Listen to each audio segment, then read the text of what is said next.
This is Seasons of Discontent with your hosts Rick Snyder and Matt Combs.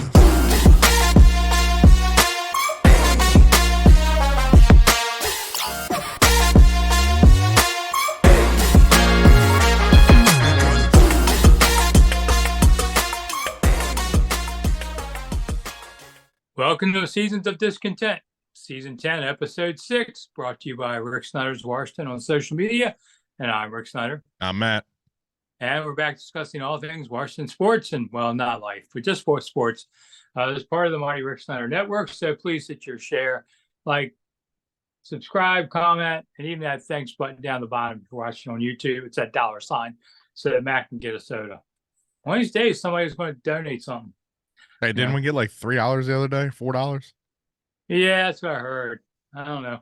I haven't seen the money yet. I was gonna say Google takes half, right? Oh yeah, I'm sure. So the Washington Commanders did hire their coach, their coordinators, everybody's in the building. Assistants to come. EV got fired, or let go, whatever you want to call it, and it's all good. So, at this point, I'll say this: I think Dan Quinn showed a lot of the haters that once they actually saw him and heard him talk, they weren't so scared anymore. Haters had to hate on somebody they didn't even know. The guy gave an hour press conference. I mean, after 45 minutes, I'm even looking at my watch, because usually they're like 10 minutes and we take some pictures, maybe 20, 40, an hour. I mean, but he answered everything. He answered it well. He was polished.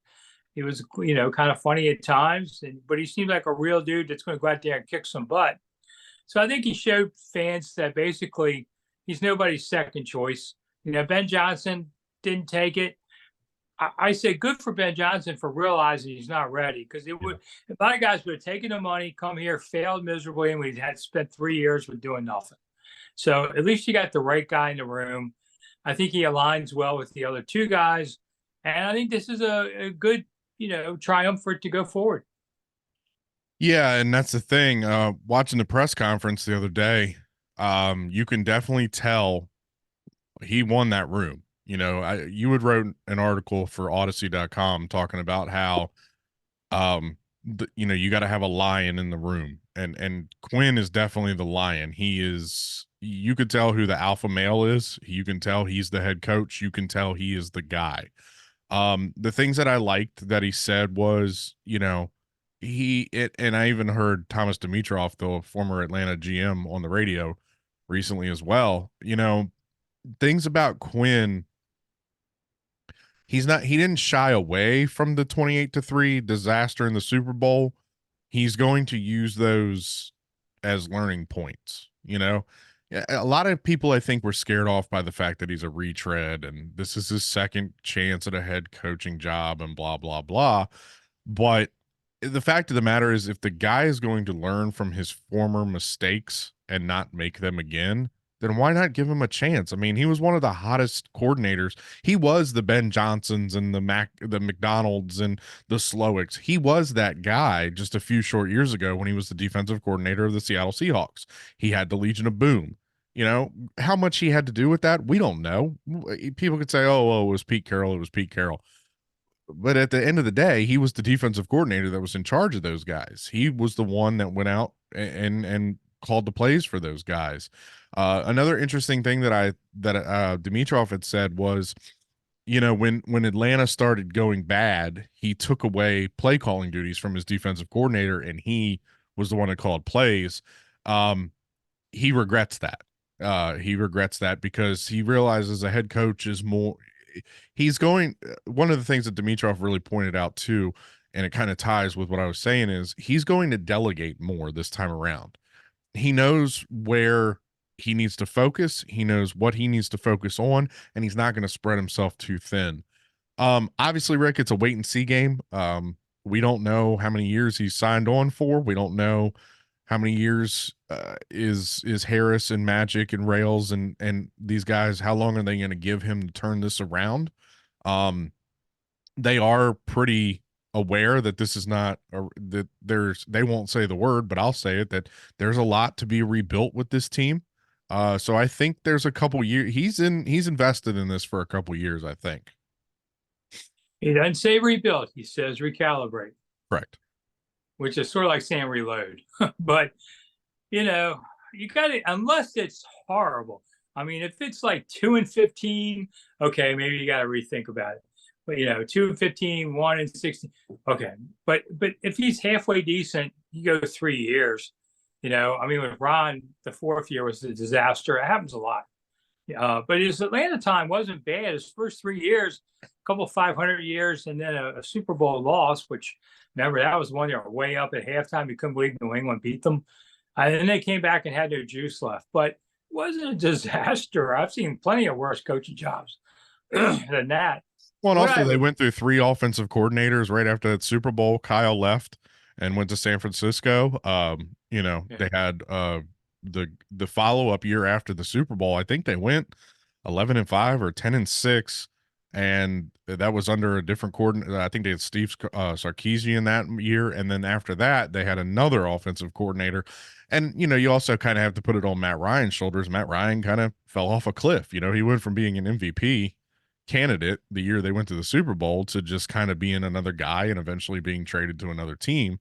I think that the Atlanta thing was a perfect, it was the perfect roller coaster. They went up, they hit the top, they almost claimed the prize, and then they came down. Yeah. So the one thing that really hit me watching it, I think I've seen 12 coaching changes, is I looked at the big three on the room. Josh Harris was there, Adam Peters was there, and Quinn was there. And I said, I can see that aligned vision. I can see them working together with different strengths.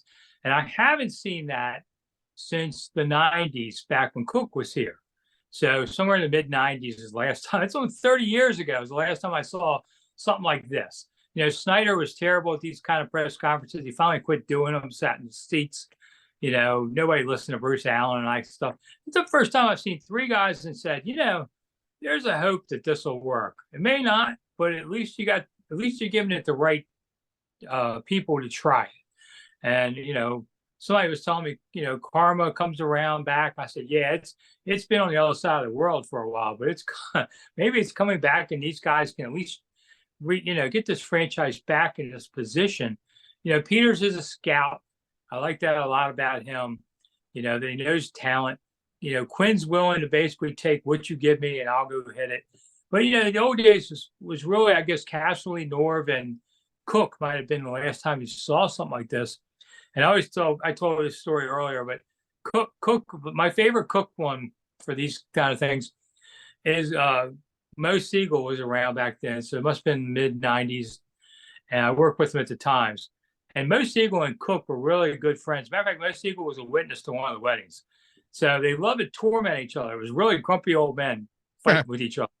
Nobody talked to Cook like this. And so Mo asked Cook a question, and he goes, Maury, is that you out there? And he goes, you blankety blank, no, it's me. And they start yelling at each other, and we're all eating our popcorn and watching. It was awesome back then. That was theater. And they were just doing it to screw at each other, and we got to watch the show. But, since that 30 years ago, we were just kind of like, But this was, they captured the room. When they told me a couple weeks ago, we want to hire a leader. And I looked at the 5 finalists. I said, Quinn's the guy. If that's what your criteria is. And he came in with a plan. He said, I've been thinking every day for the last, it's been 5 years. If I get another shot, here's what I'm going to do. So he's been thinking about it. And he told a funny story about, he was waiting for the phone to ring. And, he's like, I so hope they interview me. I really want this job. They interview him, and then they make him wait an extra day to get a decision, I guess, with Johnson on it. And he said when the phone rang, he let it ring a little bit. It's like, I've been waiting on your butt for 24 hours. You can wait a few rings. And then he grabbed it, So it was kind of funny. Rick, there's a really, really telling thing you just said. He wanted this job before it was even available, before he even interviewed for it. When is the last time? I know we're going to get into coordinators. When's the last time that a coordinator basically turned down a job that was his from another team to come here because he sees the potential? Or, but back for the past 25 years, it's been, Well, Washington's going to pay me more. Why wouldn't I go to Washington? Let me go set my grandkids up for life. I'm 25 years old. Let me go be a coordinator in Washington, and my family will be taken care of for the next 2 generations. It's what the players did. It's what the coaching staff has done. Um, I thought that was very telling that, and he did have a plan, and we saw how fast he turned that plan into action after he put pen to paper by hiring Kingsbury, hiring Joe Witt. He already had the plan of Joe Witt before he even took the job. He knew wherever he was going that Witt was going with him. And there's probably going to be one or two more guys coming off of that Dallas staff coming with him, which, I've heard some people compare this to North Turner. I will say this. The Dallas Cowboys had 92 turnovers last year. They were number one in the league. I don't think Washington had 92 turnovers in the entire tenure that Ron Rivera was here with Jack Del Rio. So if they're going to bring anybody from that Dallas defensive staff, welcome. Please use Emmanuel Forbes. We were promised this ball hawking nickel corner. What's he got? 1 or 2 interceptions in his life or in his career? Please. Yeah. Turn that guy into Deron Bland. Please turn him into Trayvon Diggs. Let's not make a first round pick turn into a bust overnight, like Ron Rivera has done with possibly Jamin Davis. And EB from the Junkies brought up a very good point this morning. If you compare Davis to Micah Parsons as far as speed and body and all that stuff, they're right on par with one another. It's just that Micah Parsons has been groomed and has been told how to play linebacker. Jamin Davis is just, half the time he's been told to cover a tight end. The other half he's told rush the passer, and he doesn't know what he's doing. He hasn't developed any moves. If Quinn and Witt and these guys, I'm more excited about the defensive side of the ball. I'm just going to say that right now. If Quinn and Witt and these guys that he's bringing in, if they can finally develop these first round picks, even Payne and Allen, these guys came out the gate gangbusters. We had the Alabama wall. Well, they hit a wall this year, aside from the Arizona game. You should not trade a pass rusher at the deadline and him lead both teams in sacks. You shouldn't do that. You know what I'm saying? Yeah. Now, the interesting hire is Kingsbury, who I think is a good offensive mind. And as an OC, I'm all for him. As a head coach, he didn't do that well. But when he's not hired to be a head coach, it's going to be the OC. Uh-huh. And, of course, who did he coach last year? Caleb Williams at Southern Cal. A two-edged sword here in a way because, I'm not sold on Caleb Williams, but maybe if Kingsbury sits down with us, he can show me what I'm missing. But he had, they've got the straight inside on that player. So good or bad, they've got the guy who coached them. So you're not going to get a better source of information. Yeah. Now, whether you want them, can Kingsbury be really impartial to say, listen, I love a guy, but at the pro level, can he do? That's what you need, the honesty out of him. And I don't know if that will really happen. Well, I think that's where Adam Peters steps in. And it's kind of hard if you're ever rolling a guy you just hired as your OC who was last year's coach, and you don't want to listen to him about this guy. That's really something too. On there, yeah, I understand where you're going too, but also you have to look at it. The price tag has been leaked for the number 1 pick to move up into the first round, or to move up 1 spot for Washington. It's apparently both 2s this year and a 1 next year. Do you risk that? That 2 is very high because it's from the Bears for Montez Sweat. Plus it's your own for being, winning 4 games. It's not guaranteed that you're going to have this Houston Texans turnaround and you're going to be picking 20th next year. There's a chance, as we saw with Carolina this year, where you're going to trade all these draft picks and you're going to end up with the number 1 pick, but you're not going to be able to make the selection. I am not sold on Caleb Williams, as not many people are. But I'll say this: Kingsbury runs a form of the air raid offense. That is what they run at North Carolina. That is what Sam Howell ran. It's what Drake May runs. But I think the dark horse is Jaden Daniels. I do believe that they have their eyes on him because we have not heard a lot about him coming out of Washington mouths. So I think that's your sleeper at the 2. Well, and Kingsbury has a connection to Baker Mayfield, who is a free agent. Who comes who comes off a decent season. That's, kind of wondering about that too. And it definitely got a coordinator with ties to things that they need to know. And maybe they stay with Sam. I don't know. To me, I would stay with Sam one more year and trade down, get that 2 down to, if you can get Arizona, if you can bluff them and something like that, and make them pay to move up to get Marvin Harrison, or if you can maybe get somebody just a couple picks down, you could still get Marvin Harrison. Or if nothing else, you can get the offensive tackle. I mean, listen, if they want to go 2 and take Marvin Harrison, I'll be okay with that too, because you need great players no matter what. And he'll make Sam look better with doing that. But you try and bluff, the NFL doesn't consider lying a sin. So we're in lying season. And I would lie my butt off to make people think we're going to take somebody, or they're going to take that guy in front of you, and just go ahead and steal whatever you can get out of people with the picks. Yeah, I'm with you. I'm with you. With Eric Bieniemy now gone, I would roll with Sam. I mean, the kid's arm didn't fall off last year. He's definitely going to throw a lot less passes. I think that the offense will be the offensive line will be retooled, and I do believe that the run game will be there. And not just the run game, but an extension of the run game with screen passes out of the backfield, which we thought we were going to see a lot of that from Bieniemy. We thought watching that Kansas City offense, it was going to be, using the run game and the screens to open up that deep passing, but it just never formulated. And, look, EB wasn't a fit here. It's not surprising that they let him go. It wasn't a fit here. Maybe he goes back to college. Maybe, the Raiders still have an opening. Maybe he gets an interview out there. I'm sure Eric Bieniemy. We can ask guest, my doppelganger. Where is he? Hi, everybody. No, we're not taking him back. I'll be back with my Super Bowl pick later, though. Hey, Andy, right. He's a free agent. You sure you don't need a secret weapon for the Super Bowl? Oh, don't start that stuff. I would actually like to sit down and compare numbers to Mahomes with and Mahomes without Bieniemy. I would like to see that. Yeah, I feel bad. I like DB. I feel bad that things didn't work out. I think he'd be better as a college coach. Yeah, I agree. I think he'd players, more of that. I mean, he didn't have a good year. He bet on himself and he rolled craps, and it just didn't go. So they gave him a shot. So anyway, the number 2 pick we kind of talked about. So I think everything's up in the air. So I got a curveball for you. Yeah. Where does Ron Rivera end up? He's interviewed for 2 different defensive coordinator positions. Nowhere.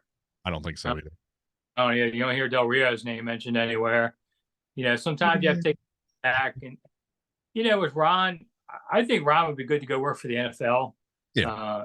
And rules committee guy or something, that kind of stuff. The NFL hires people like that to help out. Yeah. So if he wants to coach and just coach and go over to the USFL and coach for a while if you want. He can come to the UFL. Let's bring him to the Defenders. Whatever it is. So you got to remember they merged. The XFL and the USFL merged. They are the UFL, the United Football League. Yeah. Get ready for a lot of DC Defenders talk this summer. Oh boy. And I don't know. It doesn't excite me that much because it's not as good. So no, but it's exciting. I wish him well. It's like, I know you love watching all those European sports. We were texting the other night. I was watching the darts from a beer hall in England, and you were watching something, bowling or something. Watching European Poker Championships. European poker, but you got the XFL is like a European crowd. You sat in that crowd. Yeah. The Defenders games, it's like a bunch of soccer hooligans watching American football. Yeah, Matt makes me walk up like 50 rows to get to our seats. You bought the tickets. Did you know there was an elevator over there? Great, thanks, Matt. Yeah, the planes were below us going to National. It was high up in that stadium. Yeah, you and my dad both were struggling to get up the stairs. It was like 50 rows. I'm not lying. I'll tell you one thing. When I went down to go get beers, the stairs down, I thought I was going to fall flat on my face. Like, that was a steep hike. Yeah, Audi Field we're talking about, DC. Yeah, it was fun. I mean, the UFL starting spring football. I mean, I kind of liked that they were playing in February, although it turns out February here anymore isn't that cold. Yeah, it was a little. Well, it was a little cold when we went. Yeah, it wasn't like when I was a kid. It was much colder in DC. Oh yeah. I mean, that's global warming thing's working out for me. I don't, the earth may burn into flames, but I'll already be gone by then. So Yeah, it was a little cold when we went to that game, and then the entire world shut down the weekend after. yeah, was it the week after? Wow. Yeah, it was literally like the week after the entire world shut down from COVID. See, so I go to one of these off-season football things, and all hell breaks loose. Yeah. So, and when I was finishing the press conference with Quinn, I happened to be in the lobby of Redskin Park, or Commanders Park, which I haven't been in a long time because the media wasn't welcome there and COVID and all that. I haven't been in a while. They redid the whole thing. They have a humongous trophy case now on the side, and their Super Bowl trophies are over there. But I wandered by because I saw something, and it was the 1937 Redskins trophy, which I knew that they had found it, but I had never seen it. You know, it's that old big loving cup kind of thing. You didn't see it when they were awarded it? But this is what they were given in 1937. Yeah, you didn't see it when they handed it to the players? No, I was doing I was at Billings ball, and anyway, so it was. That was your old joke. Yeah, it's a cool trophy. I give that. This trophy, when George Preston Marshall, the owner, died in '69, this trophy disappeared for about 30 years, and the team was just leaving RFK, and they were told clear out this last storage room, which is right by the press room. Nobody had been in there for years. Nobody had a key. And when they went in there to just see what's in there, somebody spotted the trophy and thought, it's got to be a replica. But they sent it to Canton, and the Hall of Fame said, yeah, that's it. Otherwise, it was going to be thrown in the trash. So now they have the 37 trophy. I think fans will get a chance to see it this season. I think you're going to have it maybe at the stadium or something. It's cool to see. I mean, this thing's almost 100 years old. The 42 trophy, nobody knows where that is. I was gonna say, I know they have obviously the 3 Lombardis, and this is the first time I've ever even heard of this cup. But where's the 42? Nobody knows. Yeah. All right. Super Bowl picks. Can we make Taylor cry? I mean, first off, I watched the Grammys and thought, how come Kelsey's not in the balcony with all the fans for Taylor when she wins the Grammy? That seemed only fair. But I didn't get the Super Bowl to worry about. Yeah, he's a little busy this week, Rick. There is 89 prop bets on Taylor Swift for the Super Bowl. And I can't tell you how many questions I've heard at the podiums this week about Taylor. I mean, everybody kind of laughs about it. And there is prop bets that include that Kelsey will propose on the field, that they'll get married at a certain time. I think he could fill Arrowhead Stadium with Swifties for that wedding. And even if she's pregnant by January 1st, I think it's a little personal of a bet, but I mean, 89, what color is she wearing, all that stuff. Can she get back from Japan? The NFL, there's no more private parking spaces for planes in Las Vegas for this game. The NFL gave one to Taylor Swift so she could come back. That's how much they want her. I mean, she's going to be coming in right around kickoff, more or less. But, they're that big into it. I say Kansas City wins this. I'm going to stay with it. They're +2. The over-under is 48. I'll take the over. The amazing part of this game, and which gives me hope for the Commanders, these two teams met 4 years ago in the Super Bowl.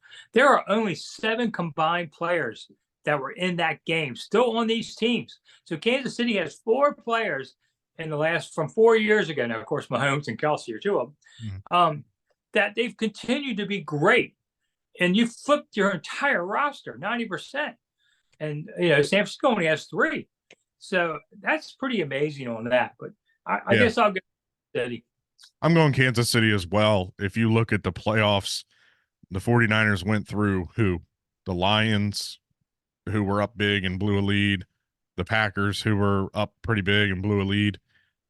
Kansas City hit their stride at the right time. They had to go through Miami, who had once this season scored 70 points on someone.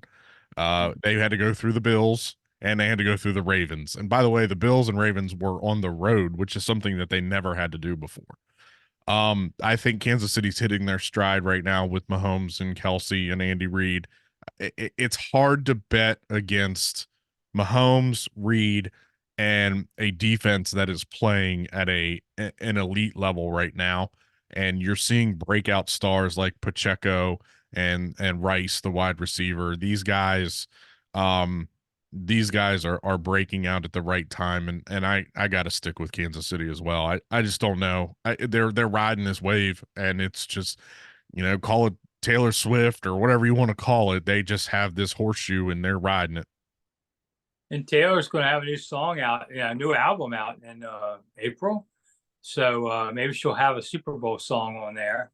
I'm a little surprised the Chiefs aren't favored, but one of the rules of thumb in Las Vegas has always been if a California team makes it, so many Californians drive over to Vegas and bet.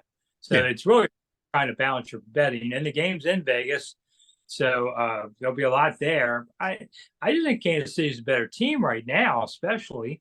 Yeah. But San Francisco became the first team. Well, they joined the Chiefs last year, first team to be favored in all 20 games that they played. So the funny part, somebody wrote a long story about that and didn't say how they did against the spread. I would like to know that. You got to come up with the results there, bud.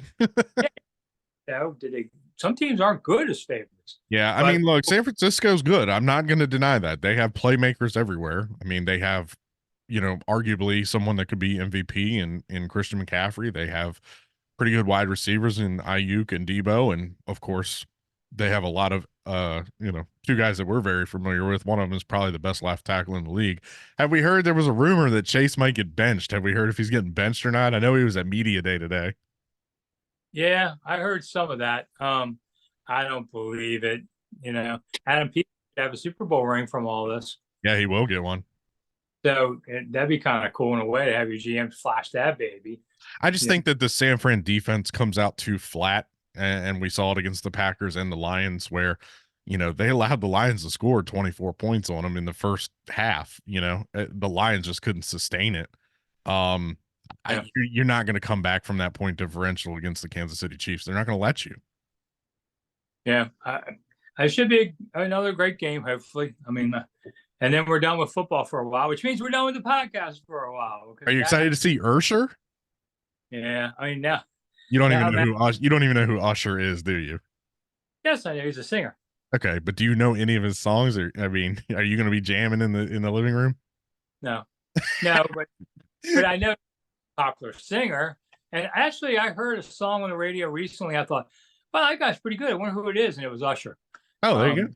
So I didn't know that. And now your Google app on your Google, you can put it up for what's the song and just put it on the radio and look at, because the radio never tells you anything anymore about what the song is unless you have XM and whatever. Which a funny story. Wife and I are listening to the 70s radio on XM coming home. They're playing the top 20 songs of 1970, and I mean we get down to number one, and I look over the Partridge Family. I Think I Love You was it. And I thought, are you kidding me? That can't be right. I mean, I remember it was a big song, but it was on TV. But really, Well, guess what? When I turn on Big 100, which is our local classic rock station, they play Green Day and Nirvana and Red Hot Chili Peppers and Soundgarden and all the bands that I grew up listening to in the 90s. So I am officially old. That's what they were asking. Somebody was wondering what's on Quinn's list, and they figured it was those bands, some head raging. I heard he's into hip hop. Somebody said he was into hip hop. He's probably just trying to get along with players. I don't know. But I mean, I do know some Green Day just because I covered Maryland and they used to play it at practice. It was basically, can you rage? Or, I was at an air show in Utah years ago, and man, the music they play when those planes are getting ready. I mean, you're ready to pick up a gun and go fight yourself at these shows. I mean, they've got you pumped with all this stuff, So it's always cool. I did the same air show they do at Andrews here in DC. We get 250,000. In Utah, there was 10,000. We had a friend on the base. We went. We could literally walk up to the tarmac, meet the pilots. It was the same show. It was pretty amazing when that happened. So you can tell we're out of time to talk about anything because I'm talking about air shows in Utah. Yeah, but, and like Rick was saying, it's the end of the season, so we're going to take a short break until free agency starts up in March. So We'll see I'm what the gonna- Wonder Boy Adam Peters can. He's going grocery shopping. There's $80 million in cap space. Let's see what we can get. Yeah, and next week my book comes out, Presidential Course. Actually, it's on Amazon right now. You can go get it if you want, but you can get it from me too. Next week I'll start having them in hand to sell. So just follow me on Twitter, whatever, you'll see it. And of course I have all the videos on YouTube every day on that. I'll make one on this, but it's all about presidents and drinking. You'll enjoy it. Mine's in the mail, right? Oh yeah, as soon as I get one. Oh, okay. I didn't dedicate it to you on this one. He did. Hey, I will say this. I purchased your 100 Things Redskins fans should know and do before they die. You sent me a complimentary copy of the Commanders one. So do I have to buy this one? Or are we on that rotation? There you go. The Commanders book does have that 1937 trophy story in it.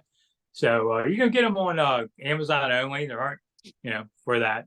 So I always have stuff. New books coming out, whatever. I got to make money somehow. There you go. So people aren't hitting the thanks button enough. All this great free content, we get nothing. And crab season's coming up in about, 6 weeks. Whatever. No, it's a little longer than that. So can't eat any crab cakes yet. Not yet. So my money. So anyway, we're done with all of this. I'm Rick Snyder. I'm Matt. And we'll be back for free agency in sometime in March, whenever it is. I'm on goof off. All right, bye. Bye. Thanks for listening to Seasons of Discontent with your hosts, Rick Snyder and Matt Combs.